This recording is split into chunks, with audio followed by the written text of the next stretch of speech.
Hurja oli pappani aikoinaan, pani Rautavaaran Tapsa se tempun teki Maaselän radiossa Karhumäessä jatkosodan asemasotavaiheen aikana. Otti Taunopalon levyn, teki naarmun tiettyyn kohtaan, pani levyn soimaan lähetyksessä ja jermut pitkin Karjalan männiköitä naureskeli papalle, joka panee aina vaan.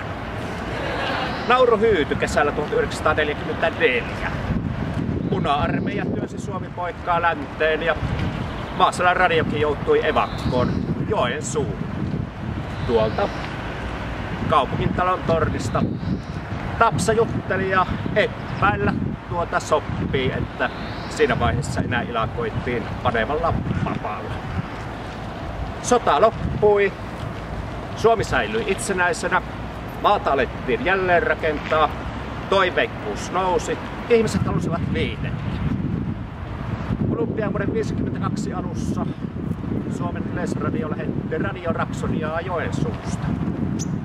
Joulukuussa 1951 oli äänitetty laulu, joka tiedettiin paikallisesti, mutta jota muualla Suomessa ei vielä tiedetty.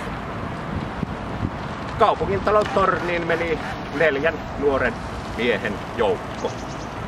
Säveltäjä Terho A. Könönen lauloi, velipoika Seppo Könönen soitti bassoa, kitaraa näppäili Rauno Ahonen, pianoa soitti Pentti Paalanen. Ja niin koko Suomi sai kuulla ensimmäistä kertaa, kuinka seurojen talolla tanssittiin ja haitari haikeasti soi. Ol kyttäret pyntätty reetonkiin ja kukin kun keltainen voi. Niin pyysin liekoreita paidada taida padada padada padada padada padada padada padada.